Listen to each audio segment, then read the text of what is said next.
Welcome.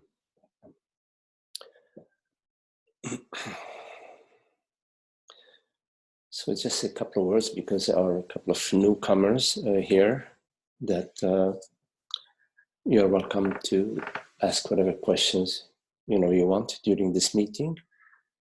For our friends online, we will take questions online after we address whatever questions there are in this room here. But and also there are a couple of questions that were sent to me. We'll see if we have time to get to them.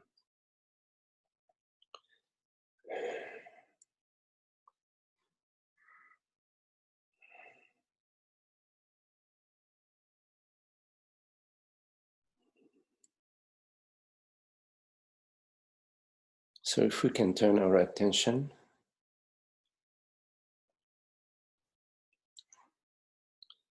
to just resting as being. Resting, meaning doing nothing.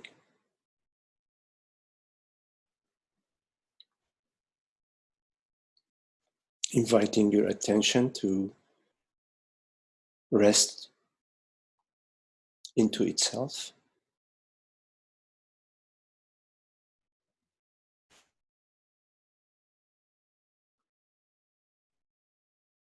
Whatever appears to you, whatever thoughts, sensations are appearing to you,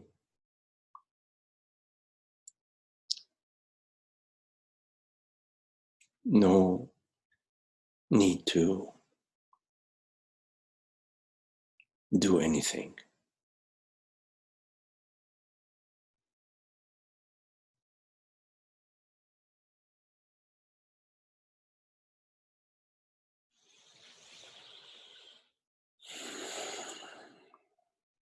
Notice the breath.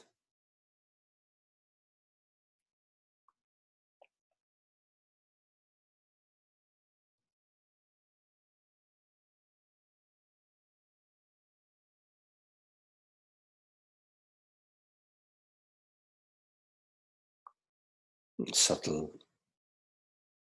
movement, subtle vibrations within the body.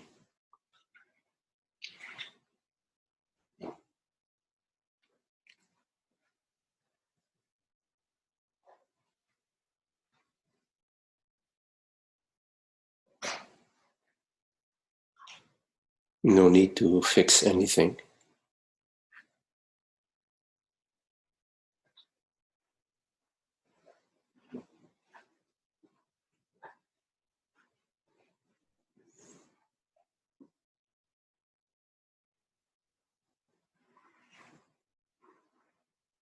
Noticing without doing.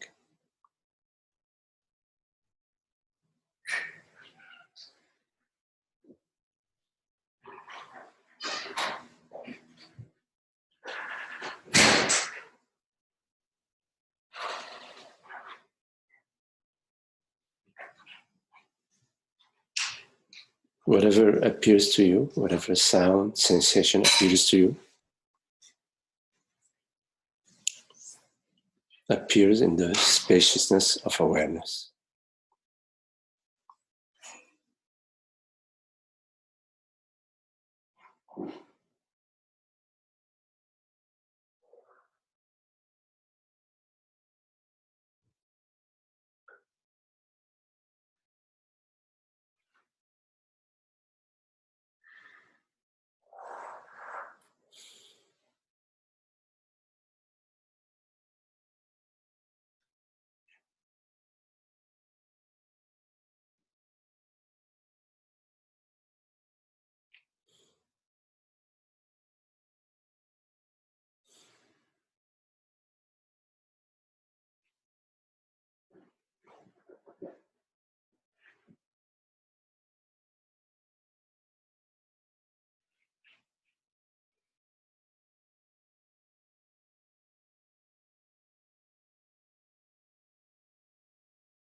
Notice the sensation of your feet on the ground.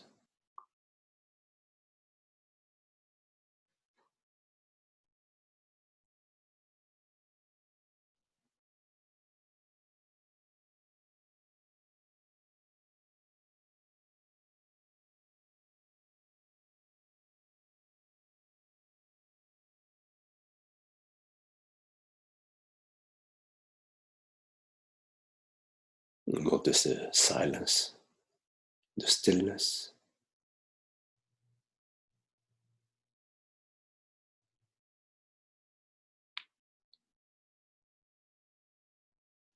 Notice how the sound of this voice, hearing this voice, does not disturb presence, does not disturb awareness, does not disturb the space in which it arises.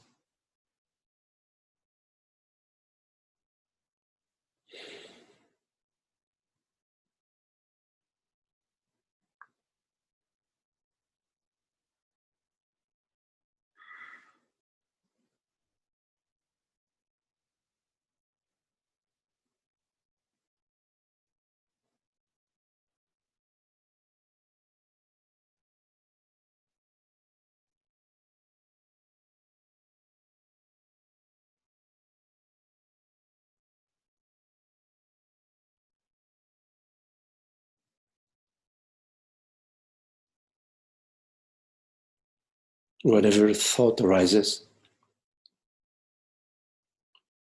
give it its entire freedom.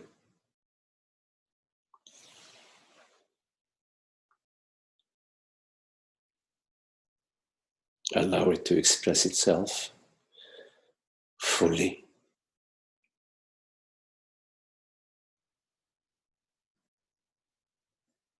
as it wishes.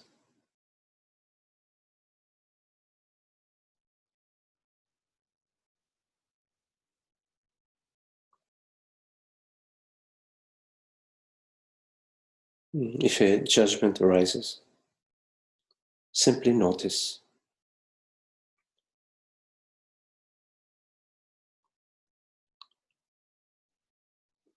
Whatever it is that arises in the spaciousness of presence, in the peace of being. It does not disturb the peace of being.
Nothing to do.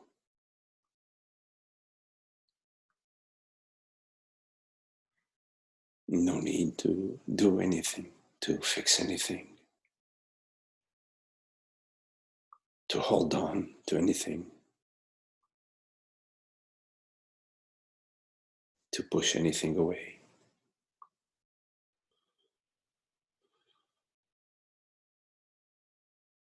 And if there is a holding on or a pushing away,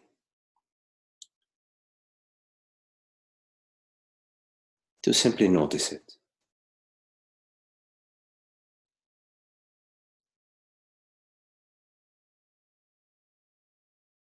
If there is a me story that's arising, to simply notice it. Noticing is loving. It's free from judging. It's welcoming.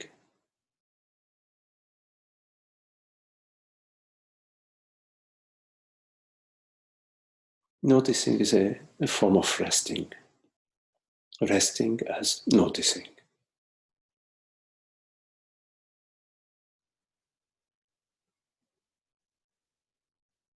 It's an invitation for the body-mind to rest in its true nature.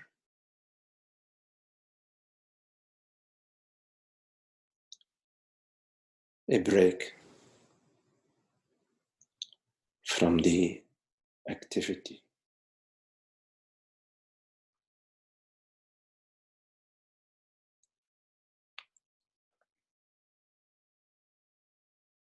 And the recognition of that which does not come and go.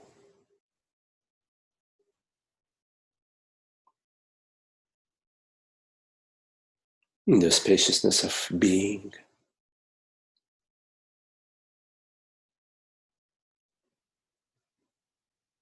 This aware presence that does not come and go.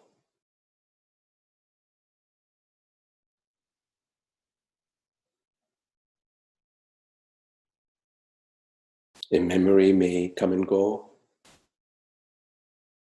A sensation may come and go.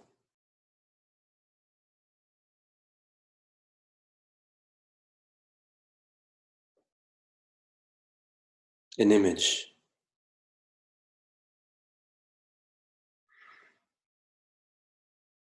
may come and go.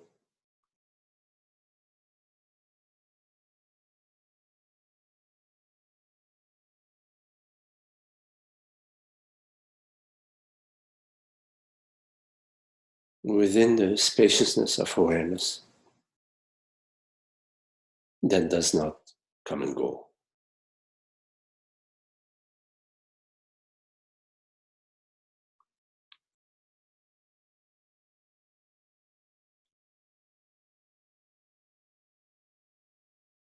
It is as if this aware presence takes on the form of hearing, takes on the form of sensing,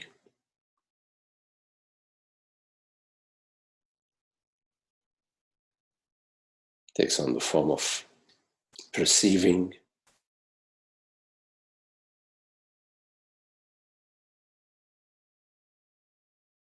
without ever becoming anything.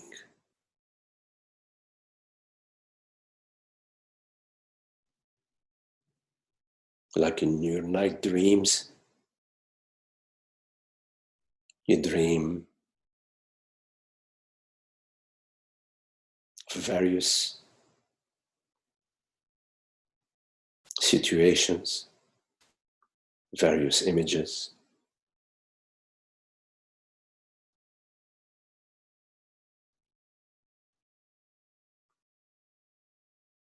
Without ever becoming anything, you remain as you are.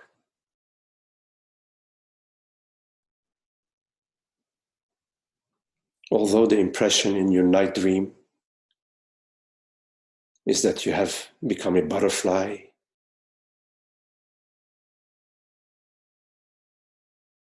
flying from flower to flower in the field,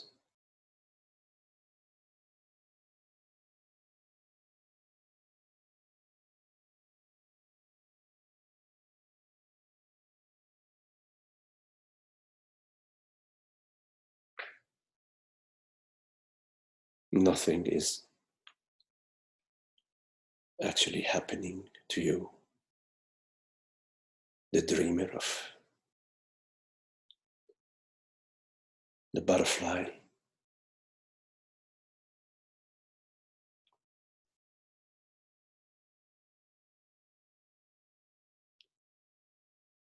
Although you perceive flowers that have pollen in them and you fly towards the flower,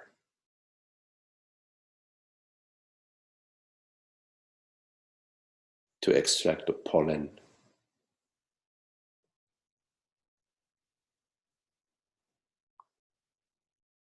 Nothing is happening.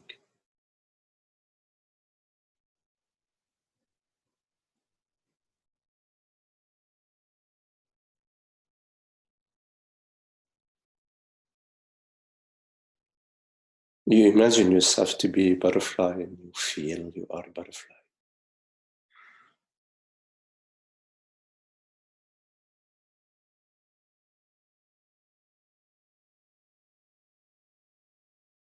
And there is a whole narrative, a butterfly narrative.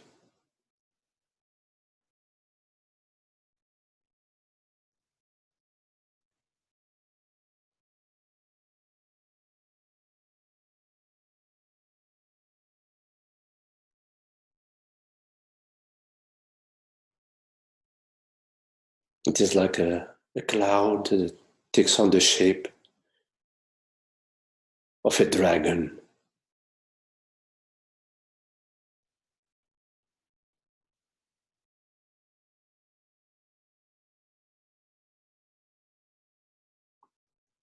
Similarly, in your waking state,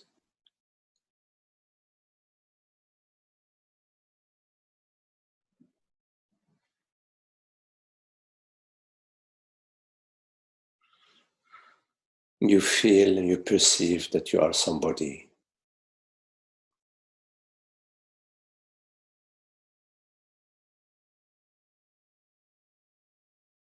A person, a man, a woman, somebody.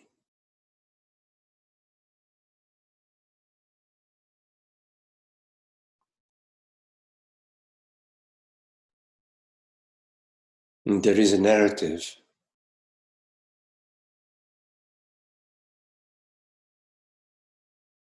about this person that you believe and feel that you are.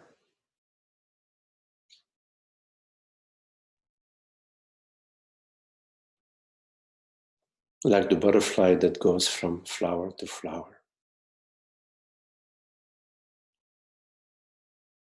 perceiving a butterfly narrative.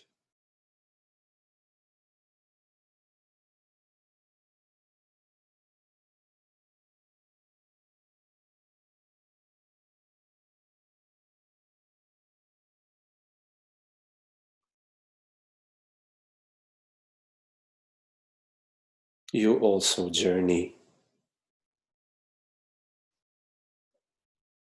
in the narrative that is the process of thinking and feeling.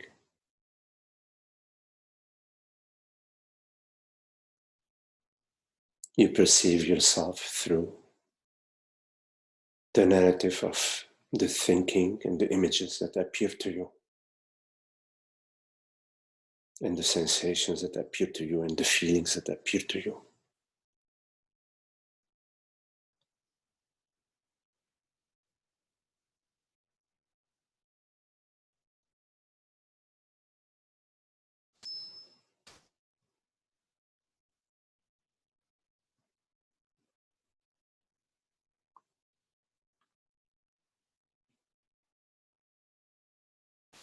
You often overlook that the images that appear to you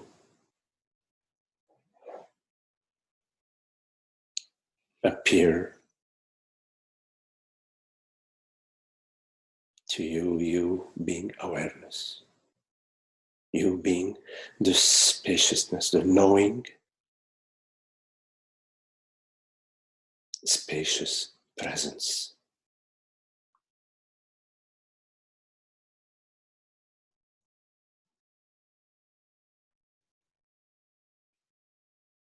You mistake yourself to be the body that appears to you. You mistake yourself to be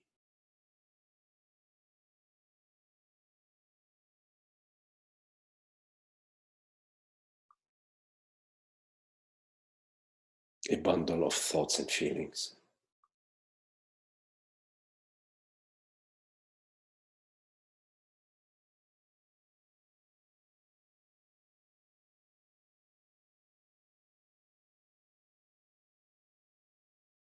And you try to find peace and order and tranquility within this unceasing movement of thinking and feeling.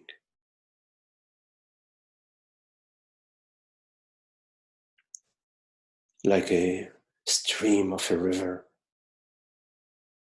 the stream of thought and the stream of sensation and feeling flows.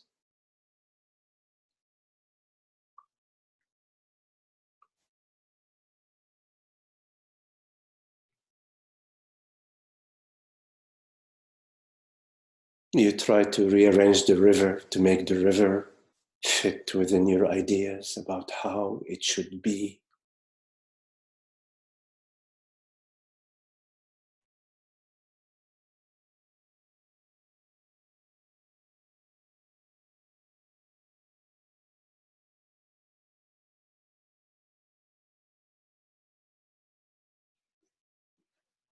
When you keep getting disappointed,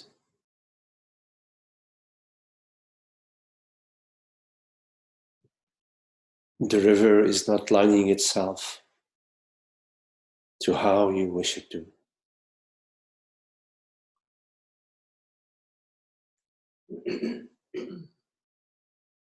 You feel that your well-being and your contentment and your peace depends on how the world appears to you. So you try very hard to rearrange the world.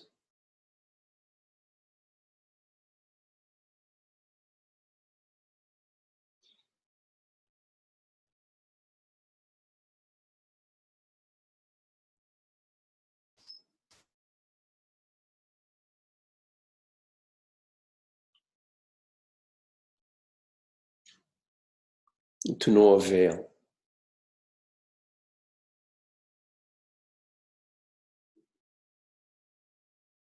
One challenge after the other.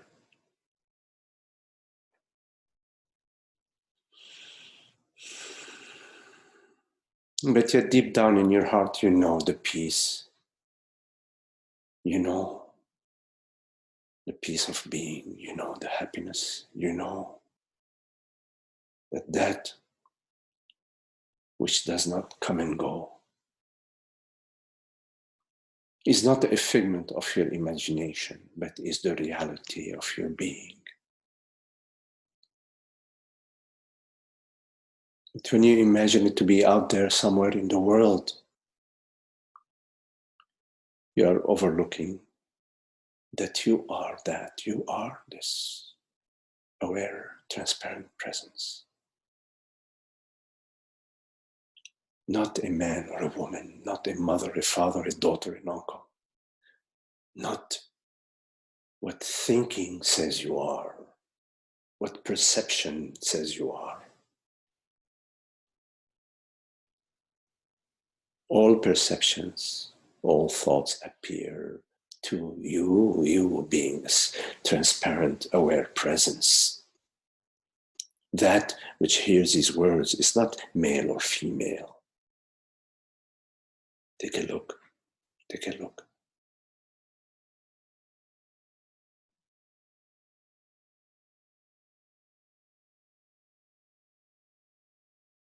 That which I am is not tall or short.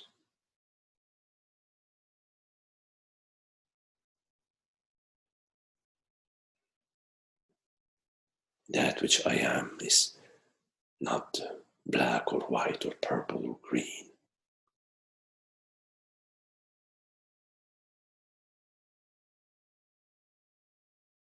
I refers to transparent presence, the reality of consciousness.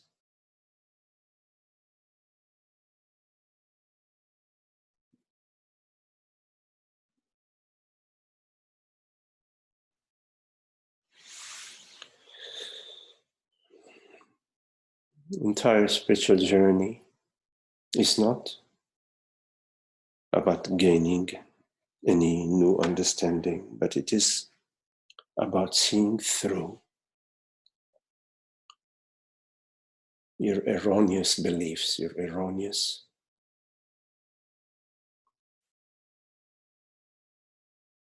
models.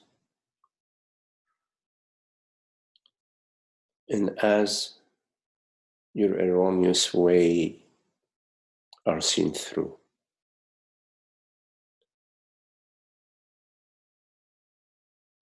they drop, and what remains is that which is the reality of being.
We will take questions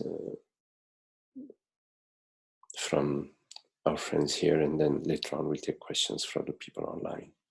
So if there are any questions.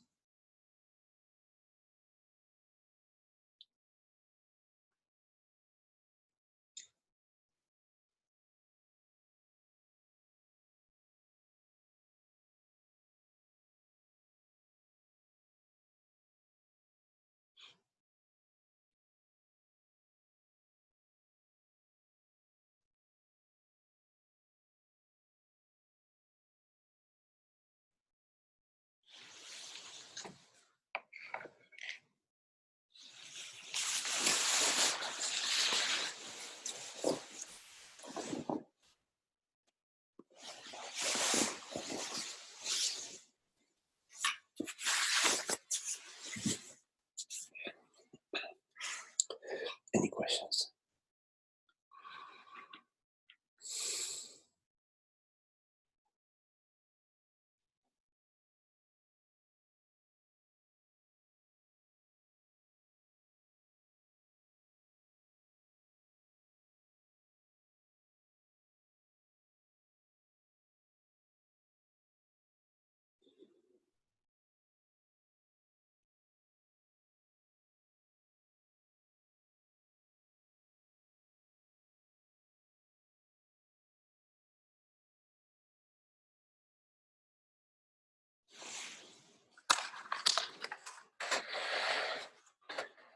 Well, since there are no questions in the room here, I'll take questions online, or if there are questions, please feel free.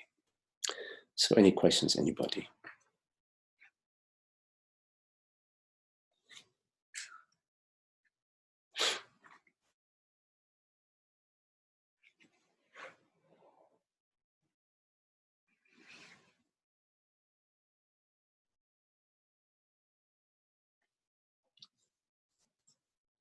And just to remind you, if you have a question, you need to unmute your mic or somehow catch my attention so that I can unmute your mic, okay? I have a question. Yes, hello. Is this Kelly or who is it? Yeah, it's Kelly. Hello, Kelly. Hi. Hello. I am confused about feelings. I've heard it said both ways, that feelings are, like, for example, if I'm angry, anger is arising through the body or through consciousness. I don't know. And then I've heard it the other way. I am anger. So I'm confused about am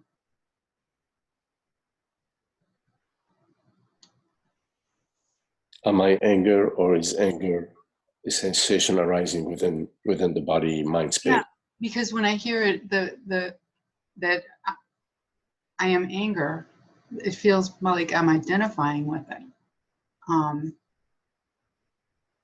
But there's the being of it, maybe. I don't know.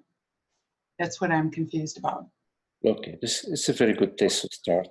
I love to start with I don't know, because I don't know either. So we're going to look together, yes? Okay. So because I don't know, I'm just going to wander with you. When we ask together, we're wandering together. When we say anger, what are we talking about? So here I am. Let's say I am angry, yes? Okay. And so I ask myself, what is going on? So when I ask myself what is going on, just sharing my way of looking at it, I don't care so much about going into my stories about what is going on. I don't care so much about going in the stream of thoughts that may be arising about what is going on. I'd rather go to my experience. Are you on board with me? Are you? Yeah, bodily sensations. So I go to my experience, yes. Uh-huh. So there are bodily sensations. Obviously, there's something happening. The heartbeat, maybe, I don't know, maybe the temperature, it feels hot, maybe there is a racing sense, a stress, a sense of pressure, let's say, in the head maybe, or the eyes or the neck, whatever, yes? You agree? Yeah. So there is something happening somatically within the body. Yes. And I usually refer to that as there are sensations happening. I use that word, there are sensations happening. Are you okay with Yes. using that word? Yes. Okay, so there are sensations happening. But that's not all what's happening, because right now there are sensations happening. For example, the sensation of my feet on the ground, right? Yeah. But I cannot describe that as anger. It's just feet on the ground. So when I say there is anger, there are sensations going on, but there is also more going on, something else going on. For example, damn, why did he do this? Why did he or she do this to me? For example. Yes. So there is some sort of narrative going on. Yeah. I've been fair and decent with them, and they're abusing my generosity, for example. So there is a narrative going on, yes? Oh, yeah. But also in this narrative, there is a me and a them. Just in the narrative, why did he or she do this to me? Does it matter though that the narrative, isn't it just a lot of mentations going on? Yes, Rashmi, I will do that. I will do that, Rashmi. Does it matter? You said does it matter there is a me and a me and isn't it just like a rush of mentations going on? It's a good question. Good question. So, for example, let's say there is a rush of meditation. For example, wow, there are a lot of birds flying in the forest today, and I really love this time of the year in Virginia. That's meditation, right? Yes. But there is no me and him or me and her, or Right. There isn't the stress. There's not. Yeah. there is a difference between just meditation occurring and meditation occurring with me and him, me and her. Yes. Yes. So I'm looking at anger. Before I get to your question, I'm contemplating what's going on within me. And I find that what's going on within me is a set of sensations, plus a narrative about me and him, or me and her, the good and the bad. In general, it depends. My case, I'm good and they're bad, but some people, they have the reverse, they're bad so my case, usually is good and they're bad, right? I'm right and they're wrong, I'm with you. Yes. And so when I look a little closer at anger, at my experience, I find that it doesn't stop there. It goes on. It sort of then goes into, darn, I should not have bought them such a nice gift last year. If I knew that they were such an awful person, I shouldn't have bought them this gift. And I really hate myself for having been so kind to them last year. In other words, it goes on. Yes. The thinking and the emotion go on. So what I'm trying to share with you, Kelly, is that anger, which we refer to as an emotion, is composed, in my experience, and it's for you to find out if that applies to you too, of sensations, neutral sensations, plus a narrative about me and them, good and bad, right and wrong.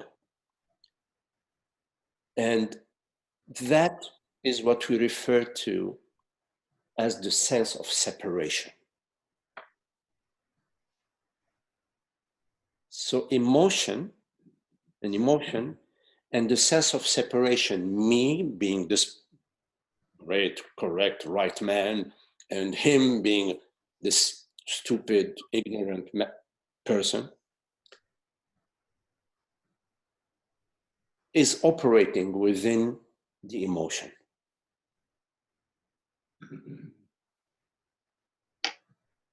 And when I don't have a narrative about me and him or me and her, I'm looking at the birds, or I'm looking at somebody who is acting in a certain way, I don't have this good and bad judgmental narrative going on. You don't experience the negative emotion.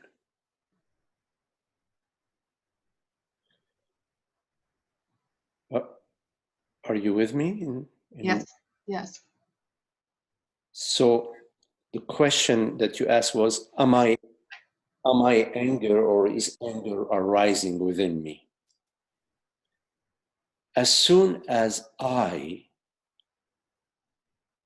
is mistaken to be a body-mind, to be a separate self,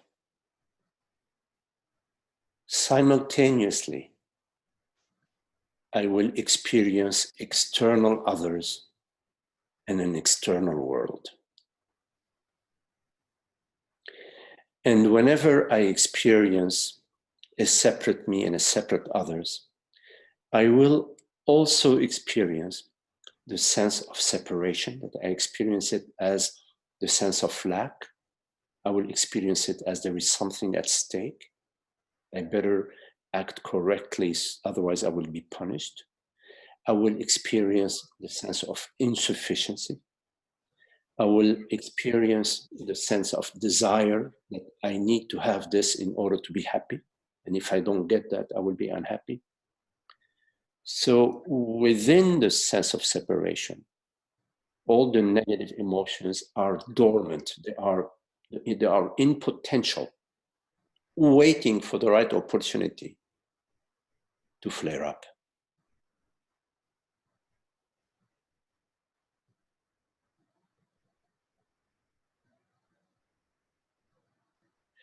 So the question is, am I anger, or is anger appearing in me?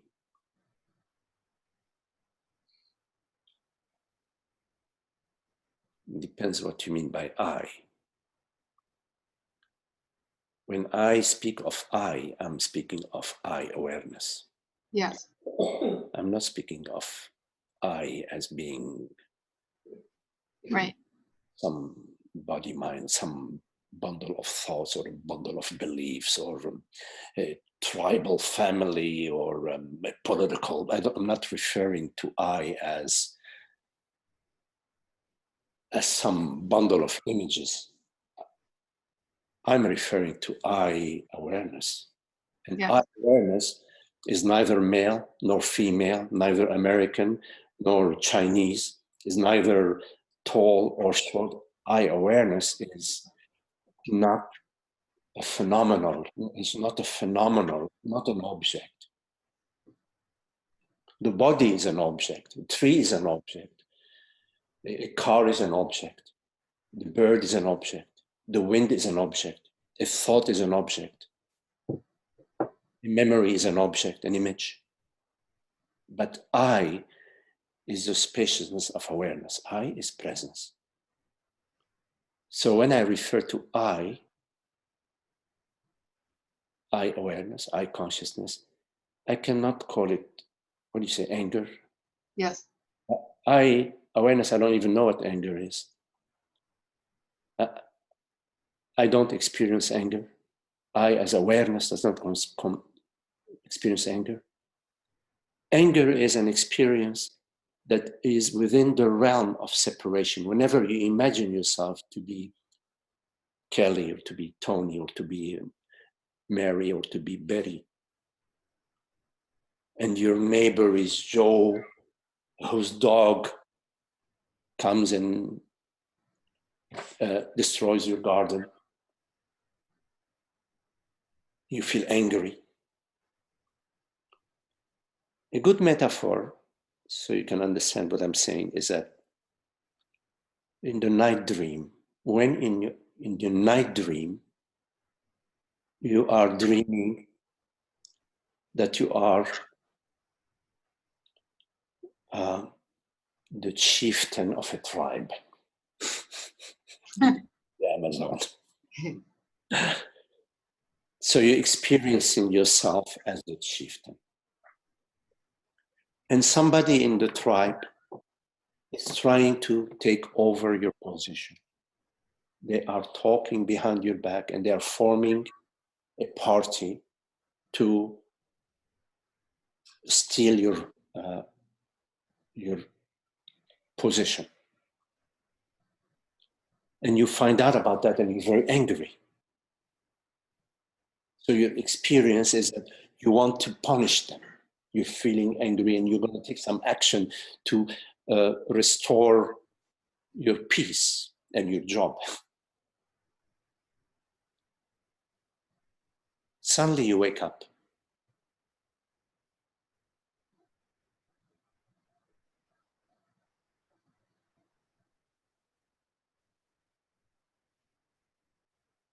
Where is the anger when you wake up?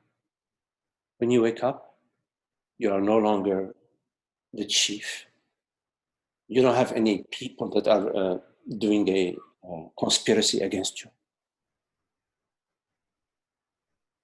So as long as you are in the dream, you are somebody in the dream, you have to worry about whether there's going to be an uprising against you or not. So similarly, in the waking state, we believe that we are this man or this woman, and we feel we are this man and this woman. And our feelings, they justify our beliefs. And so we are like a whirlpool, like a bundle of thoughts and feelings. And within that bundle of thoughts and feelings, there is anger. And sometimes there is jealousy, and sometimes there is envy, and sometimes there is disappointment, and sometimes there is, the whole roller coaster ride. We all know about it.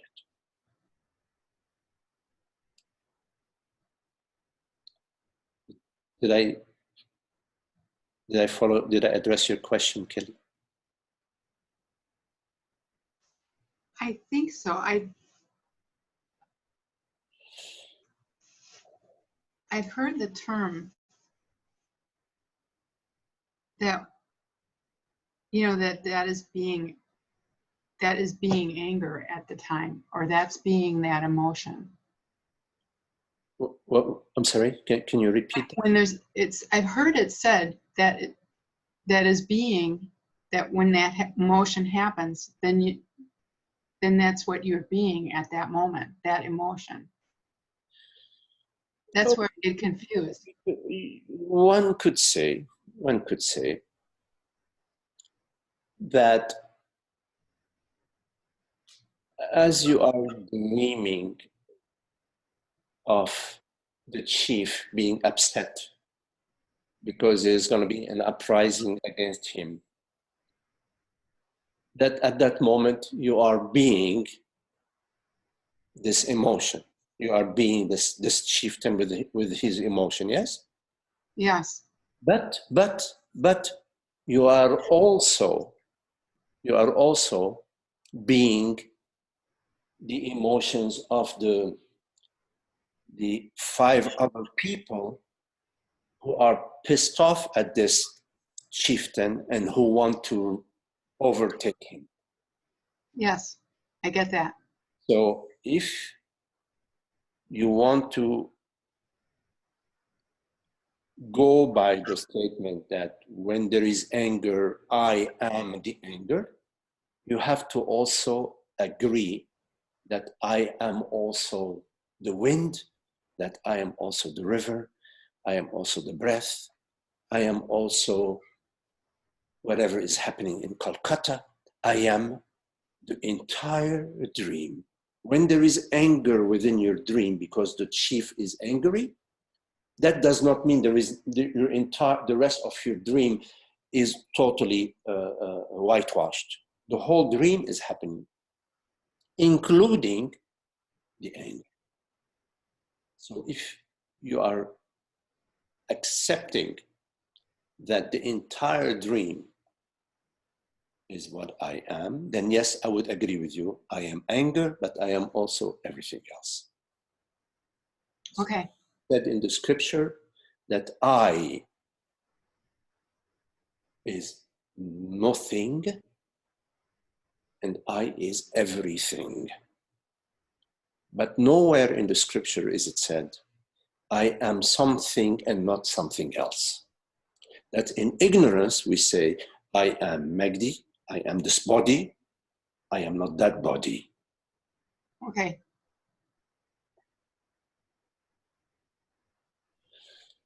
That helps a lot. Yes. Thank you.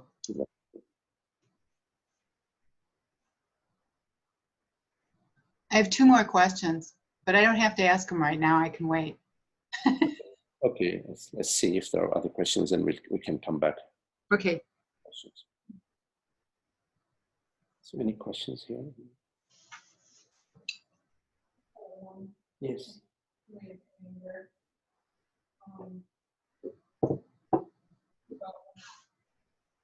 Or loss related to thought someone a certain way. And you know that maybe they don't value something. That's a loss. Like yes. Grieving. Yes. The question is, what about anger or the grieving feeling when you think somebody is a certain way or acts a certain way or has certain values? It turns out to be totally different, in their actions or their expression. Yes. It's a grieving. So that's the question, right? Is that still separation? Is that more like an internal separation? It's not, I'm the good person, they're the bad person. Right. I thought they were Yes. something. Yes. So the separation. Right. Right. My expectations.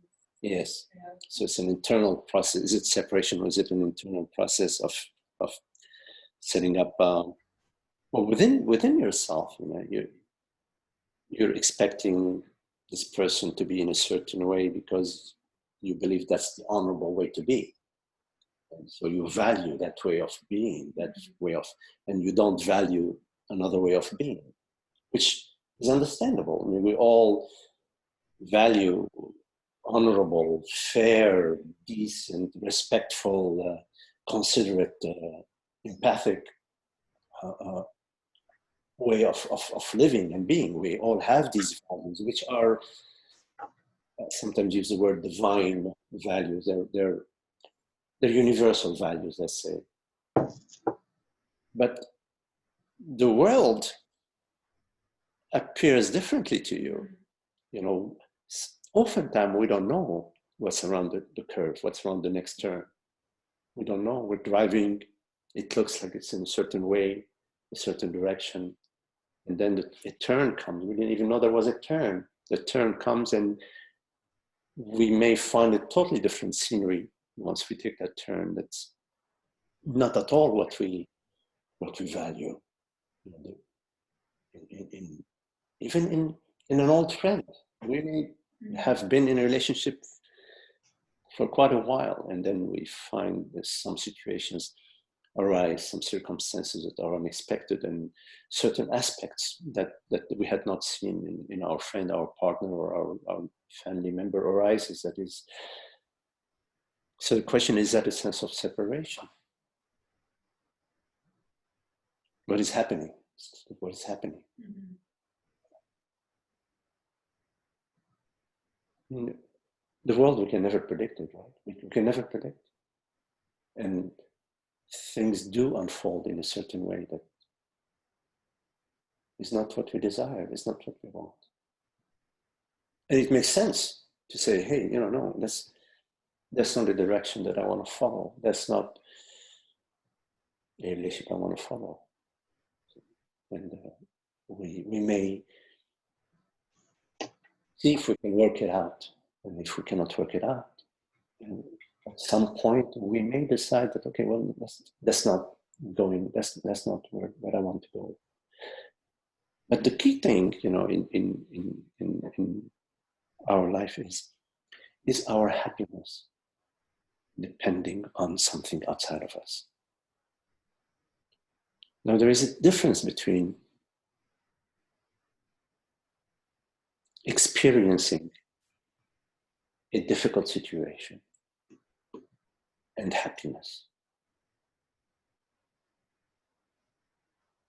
The stock market can change and the value of your savings goes down by 50%. That's a difficult situation.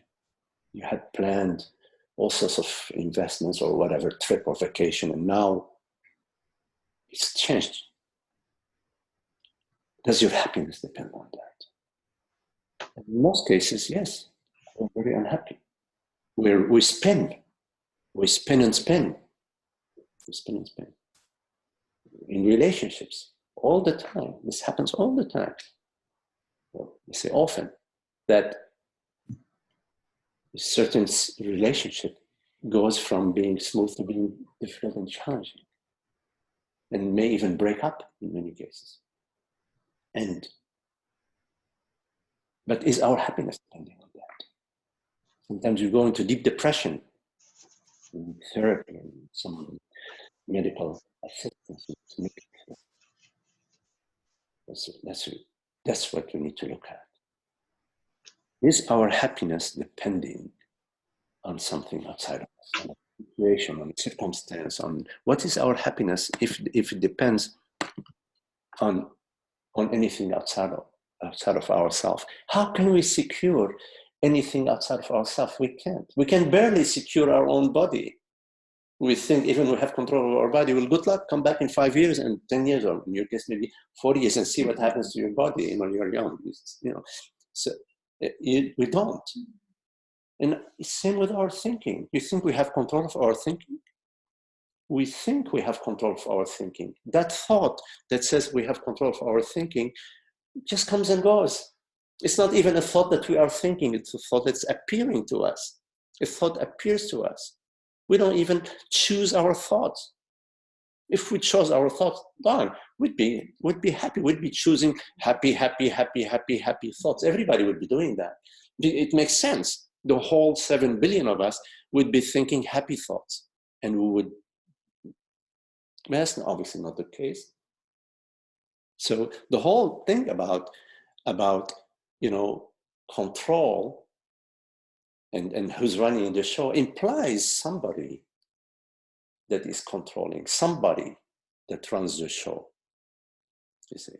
And most often we have this feeling, this idea, this belief that I, being somebody, this person, and if I'm smart enough, if I'm gifted enough, I can run the show in the right direction. Well, good luck. Because that's not how it works. It may take us a long time to realize that there isn't a personal doer chooser. And life teaches us. We think that there is. Suddenly, boom, our partner loves somebody else. Holy baloney, whatever the expression, holy maloney, Yes. What happened? What happened? Like that. All our ideas about having things in a certain order, like we are the great orchestrator of everything as a person, as me, as this bundle of ideas and images, and I'm educated, I'm smart, I have experience, goes out the window just like that. You never know when. What happens then? It's a total disaster. We are thrown upside, topsy-turvy, right? Topsy-turvy. We are topsy-turvy. Right? Where is the peace? Where is the peace? Oh, well, there is no such thing as peace. Life is like that. Well, here we're saying something else.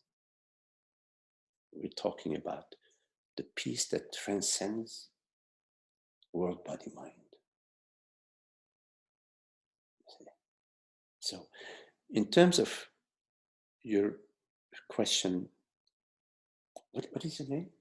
Megan. In terms of your question, Megan, whenever you're experiencing unhappiness, which is different from a difficult situation, I'm making this distinction right now, we can go into it another time.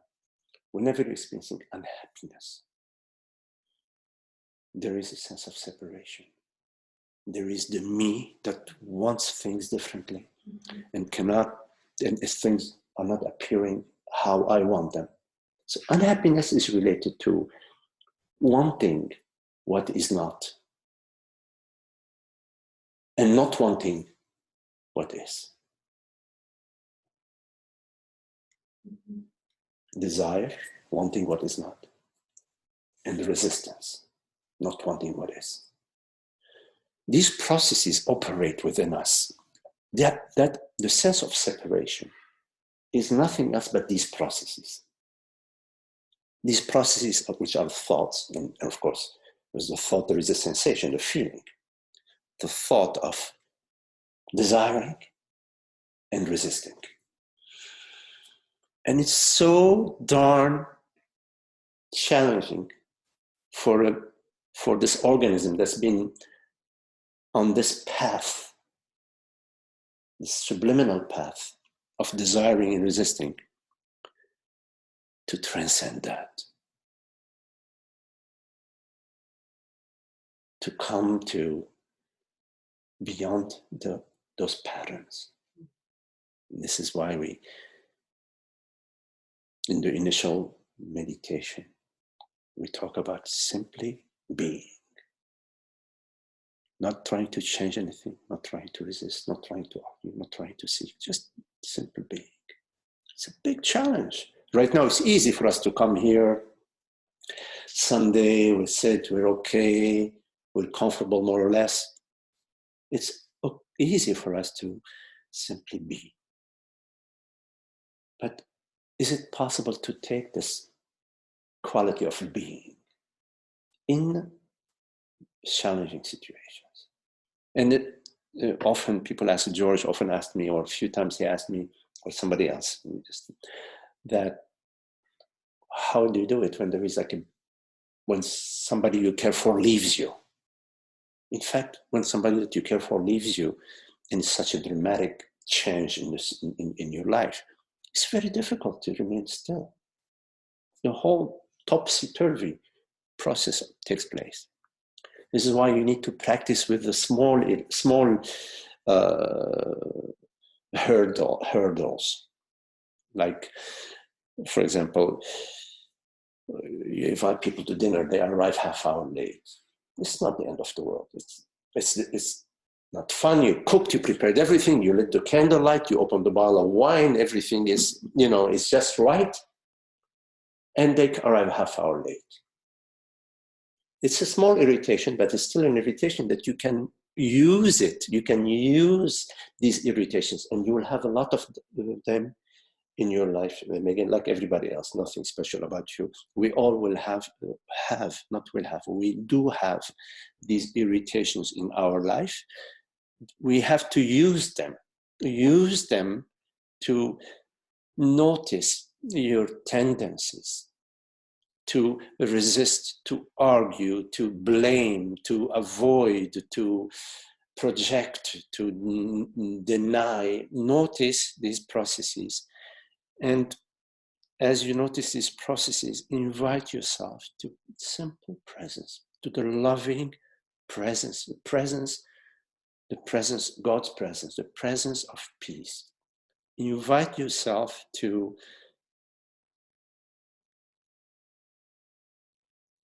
allow whatever is happening, to give whatever is happening its complete freedom while you remain as the giver of freedom.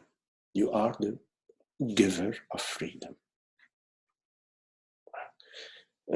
That's a little archaic way of saying it, but you are the spaciousness, the space of presence.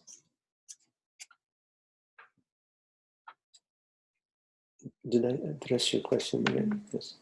Right. But yeah, it is a sense of separation, and it's often in situations that are bigger situations. It's very hard to really be at peace with it if you haven't already sort of if you're not already available for that into a certain way. But it's okay. There is, in everything that occurs for us, there is a ripening, and there is an opportunity for us to come a step closer to the peace, to the love, and to the forgiveness.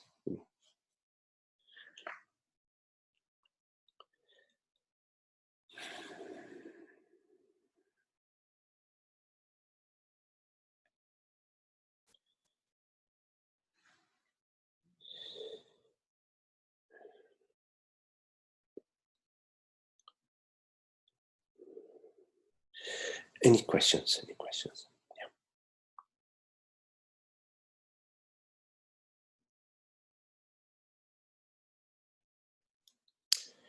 Hello, Magdi. This is Joe Hassi. Hello, Joe. Hey, Joe. Yes, I hear you, Joe. Okay. What you just said for the last 10 minutes is perfectly clear to me. We can practice on small things. We can practice peace. Yes. Okay.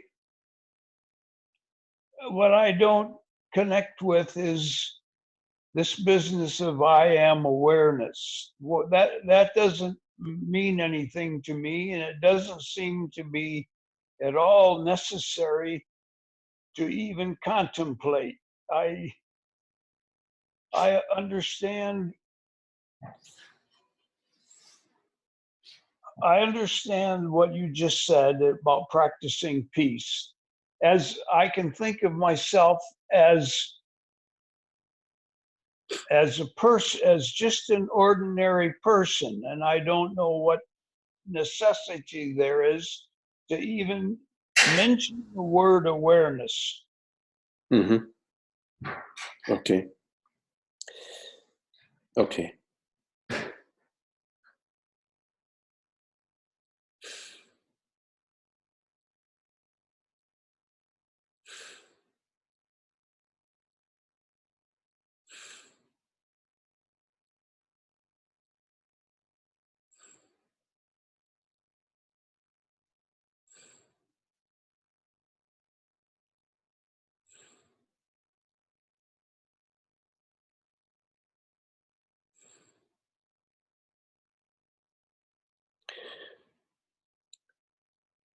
As a person,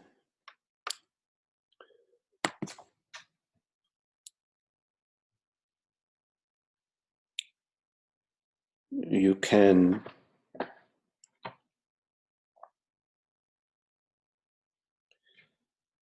work on improving your lot and bettering your situation and arriving at peace, let's say.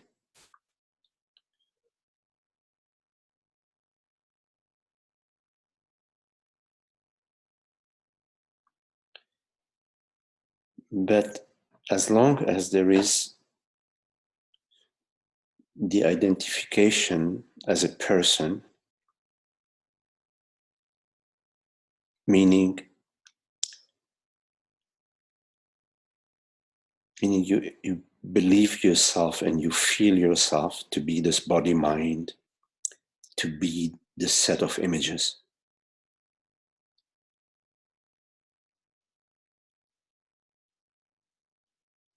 Because that's what a person is made out of a feeling that I am this body mind, this bundle of feelings and bundles of thoughts. That's what a person is.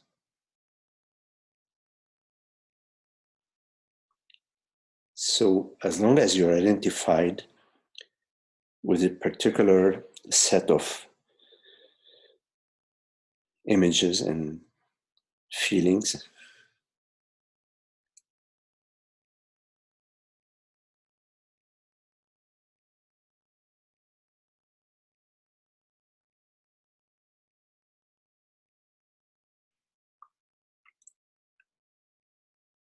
you remain defined by how this particular set of images and feelings is appearing to you right now. So in this moment, you may be experiencing a neutral feeling or a positive feeling or a negative feeling or a certain set of images that are neutral or are exciting or are tyrannical. And you have no control over that. That's like the internal weather. So as a person, what a person means is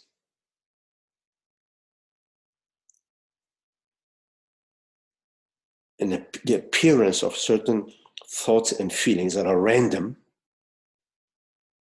They may be affected by The political situation in the world may be affected by somebody loving you, somebody telling you, oh, you're really great, Joe, or whatever. There are factors, various factors. There could be just even a change in temperature of the body by 0.5 degree, or a change in the weather by 1 degree or 2 that can affect the experience of being a person. So as long as you are a person, you are experiencing randomness, and your experience is limited to randomness. You do not have access as a person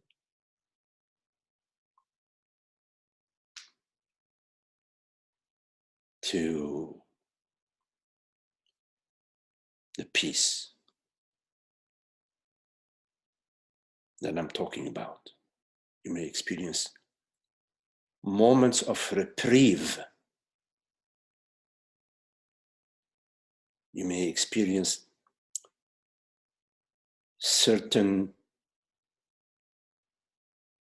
moments of peace and tranquility, but the peace that I'm talking about is not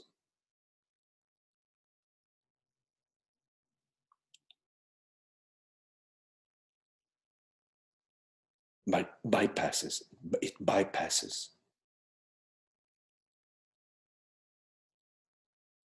this movement that I just referred to as a person. You follow what I said, Joe? I think so. Yes.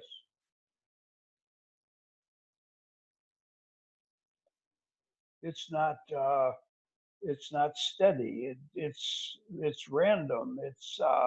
I don't have control over how I feel. Would have been great if we did, didn't we? Okay, Joe. So there's a question, a bunch of questions. I'm just gonna take a question from Emmanuel. Emmanuel, he's at work, but he sent me this question. Hola, when I inquire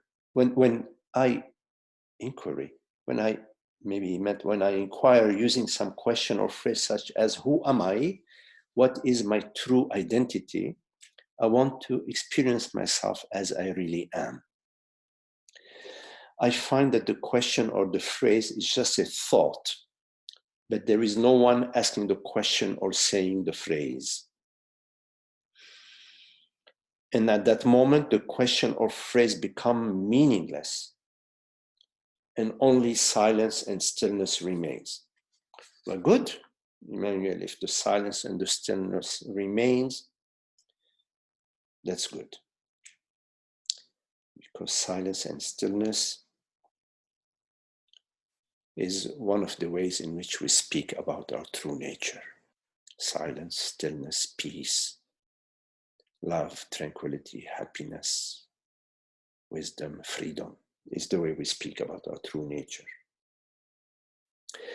And also I've been experiencing that there is less and less identification with thought and sensation. Good, yes.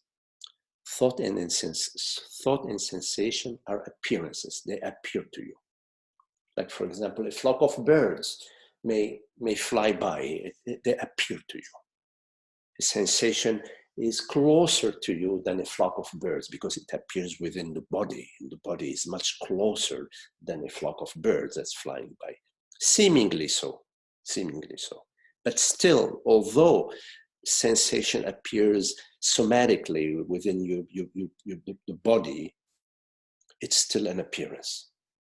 And all appearances are changing, all sensations are changing, and they are not what you are.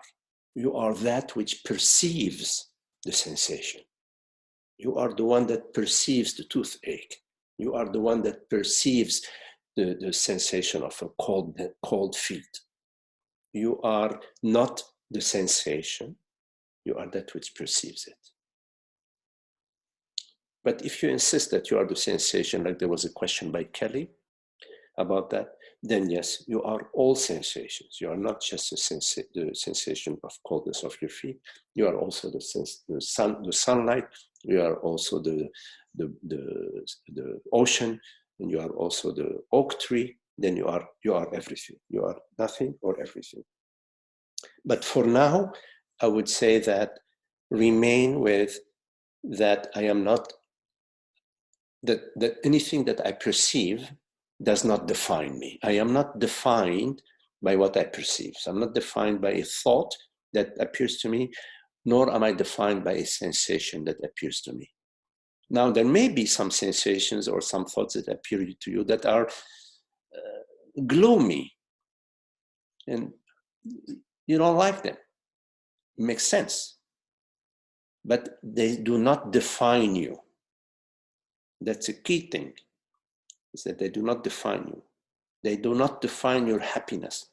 You can decide to leave a certain situation because it's not a happy situation. It's full of aggression, for example, or disrespect.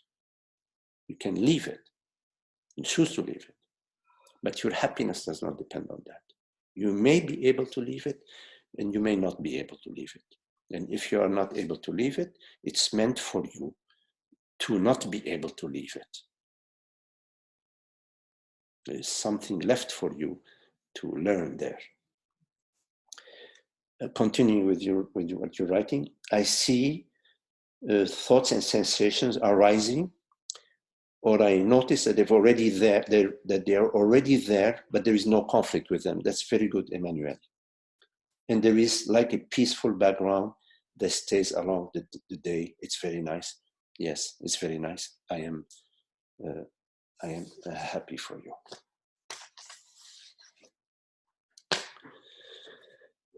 Any questions?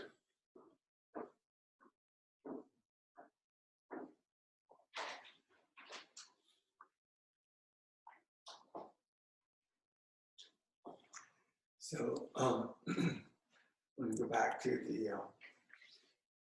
chieftain. Yes.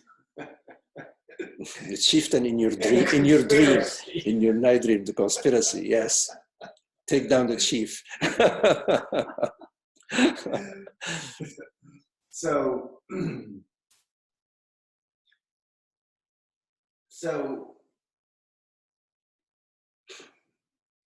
if I'm the chieftain, I'm probably not very happy that there's a conspiracy going on and they want to oust me and Absolutely. take my position. They're very mad and angry. Yes.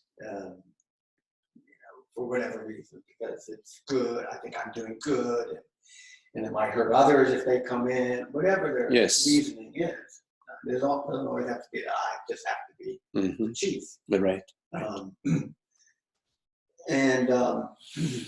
And yet it doesn't really affect my happiness. I could say it doesn't affect my happiness. What am I truly? And so this is if I know this is a dream, this is a dream. And I'm all parts of the dream. And yet at the same time, in a dream, more than likely, I may or may not, depends. It depends on how the dream turns out, I guess. But I may decide that I'm going to take some action to prevent this. Yes, absolutely. If possible. And if not, I'm still happy maybe. I don't know. Yeah.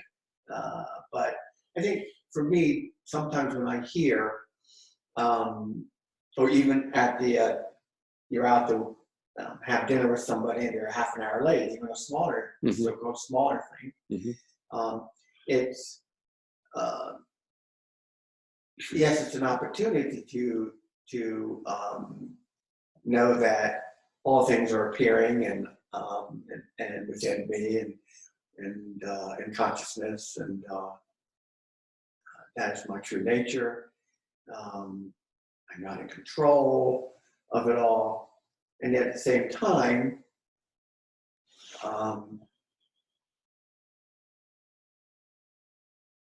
I may want to say that somebody is late and that affects me, and I have a certain another appointment or something, Yes. and so I can only have a short time with you, or Sure. so forth and so on. So Yeah. I'm thinking, Yeah. because sometimes when I hear people share this, it's like it doesn't affect your happiness, and it sort of ends there. Not that you said that, but it sort of ends there sometimes. Or what am I truly? But then there's also then I hear that you can do something too. So sometimes there is something to do. It's not just I'm going to sit there and say I'm happiness and Yes, no, right. It's a good point, John.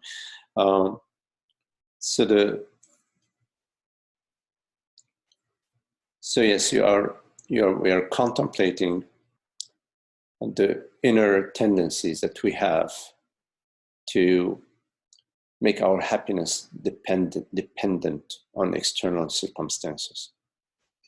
And so we are looking at that, exploring whether a happiness that depends on anything outside of me is reliable. And in fact, nothing outside of me is reliable. The weather is not reliable, my thoughts are reliable, my neighbors aren't reliable, the dog next door that sometimes barks at me, is not reliable.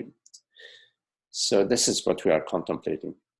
But this in no way means that while you are contemplating your inner tendencies to resist and to seek, this does not mean that if you have somebody stepping on your foot, you're just going to be practicing, oh, well, let me see, how can I accept it, or somebody's breaking into your car and you see that they're coming to steal your car. That's a misunderstanding of the teaching. So you are engaged in the dream as the dream is unfolding. Sometimes there is nothing to do. Sometimes there is something to do, to say, hey, no, I don't like you to act this way. That's not something that I agree to. So you are engaged in the relationship, in the world. You are taking care of your body.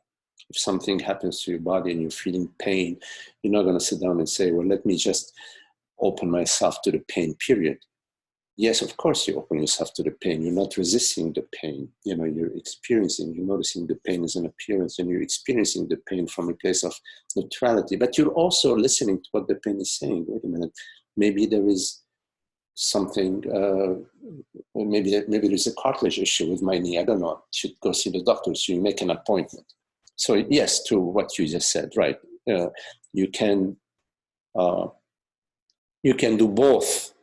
You can do both, being engaged in the world, whichever way it appears to you, but simultaneously, you can be looking within at your tendencies. And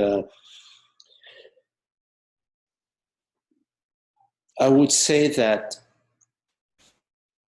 initially, it may seem very challenging to do both.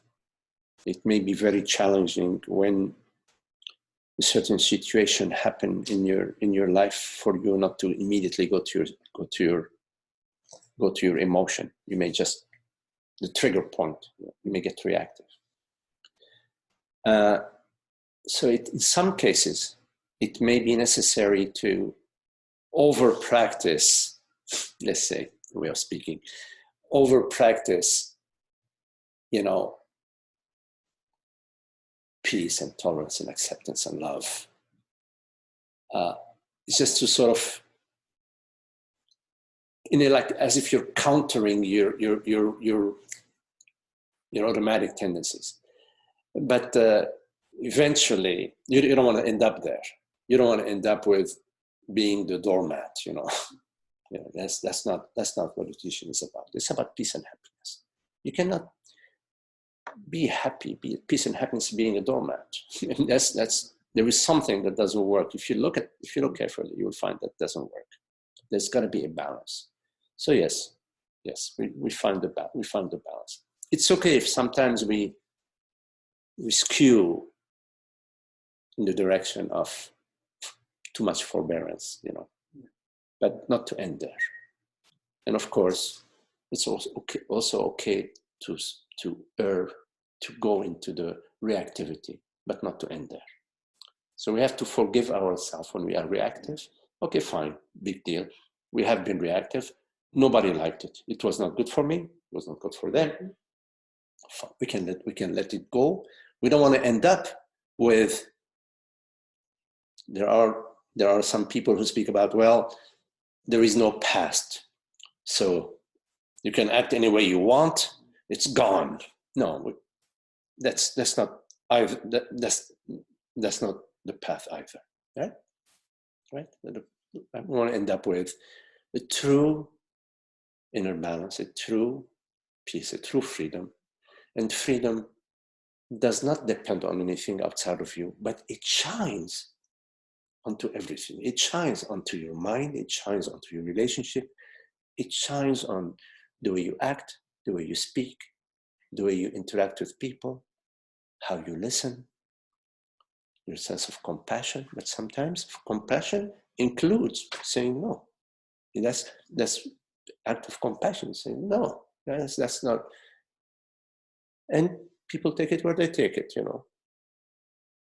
So I have another question related to that. Yeah. I'm hearing that, and because a lot of times I'm noticing different sensations, feelings, thoughts, resistances, and awareness, and so forth and so on.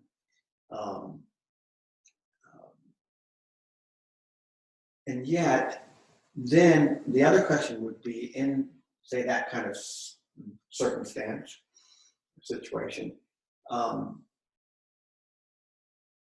if I'm, in other words, it's something I don't want, then is that a sense of separation? Because then we said, okay, if there's a sense of separation, if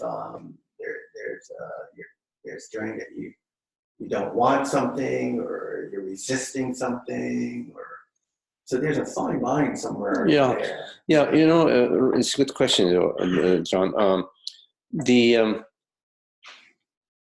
There are particular characteristics to every body mind. Some people are very extrovert. They like a lot of activities around them. Some people like quiet. Some people are more artistic. They enjoy, intuitive sort of ways of being. Others are very scientific and, very methodical.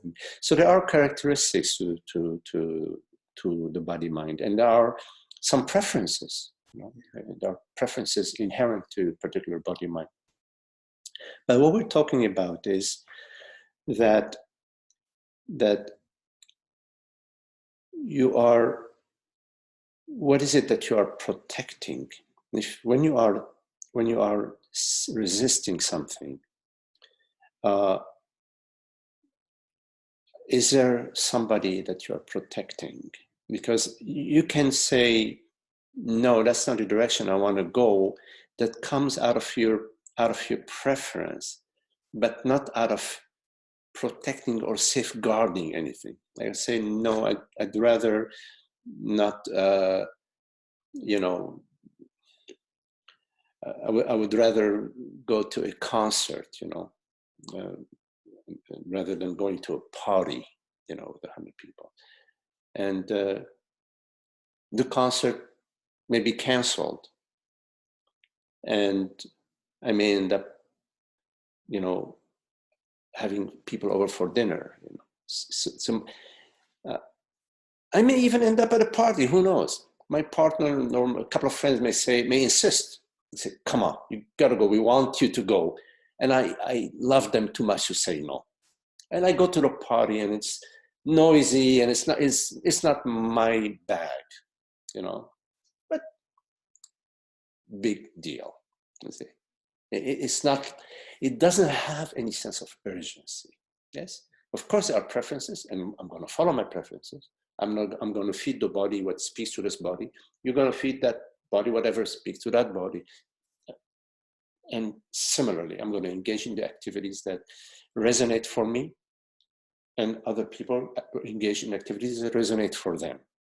But the key thing is that there is nothing at stake. Yes. The sense of urgency, or the sense of there is something at stake, say.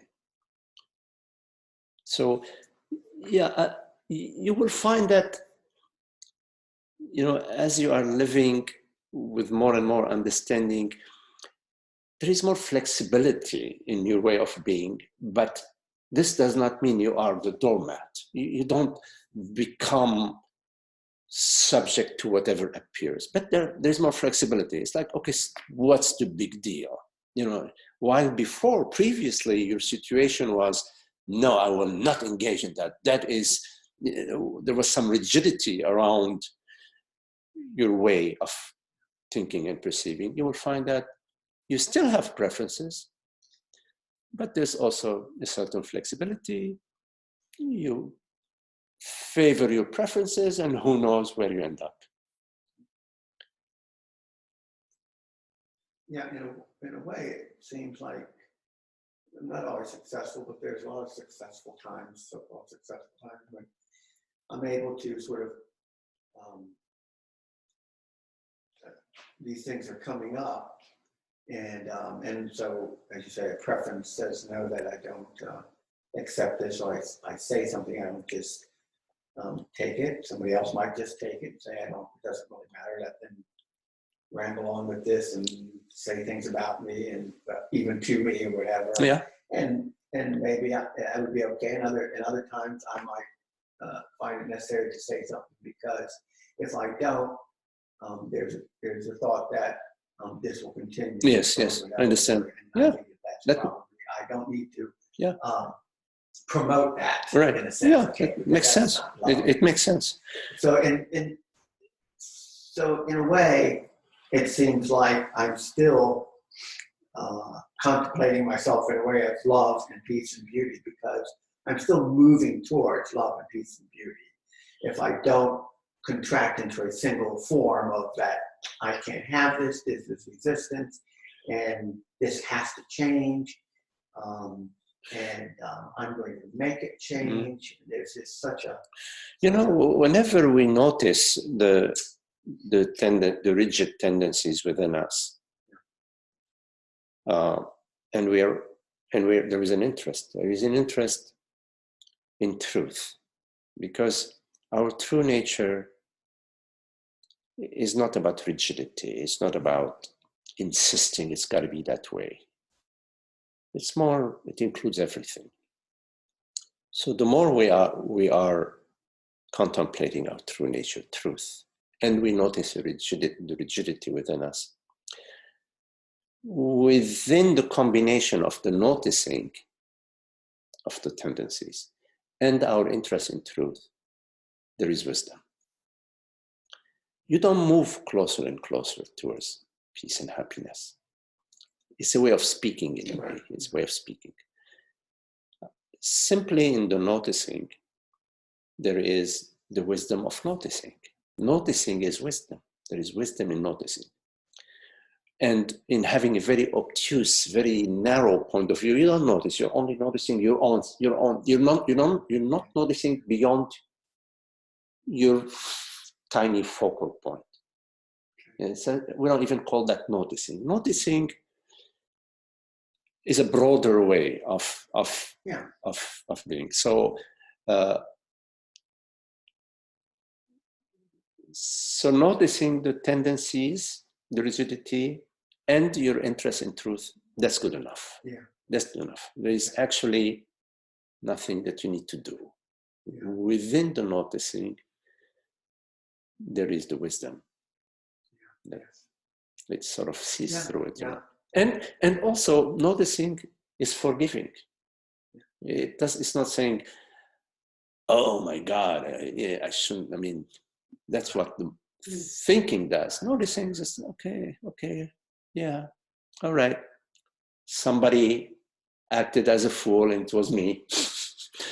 Okay, fine. Sometimes we are more forgiving of the others than we are of ourselves.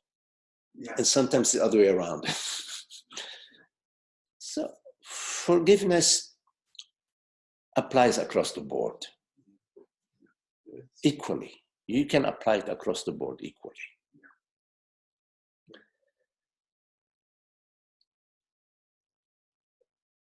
Okay, any questions? I know it is time, but just in case, are there any questions online? Okay, well, very lovely to have you, and nice to meet you both. Welcome, and thank you all online, Joe and Esther, hey Joe, and Kelly and George and Gloriana, Thank you. Isabel, and Zoe, you're welcome, and Rashmi, Gloriana. Yes, okay, very lovely. Thank you, Gloriana. Okay.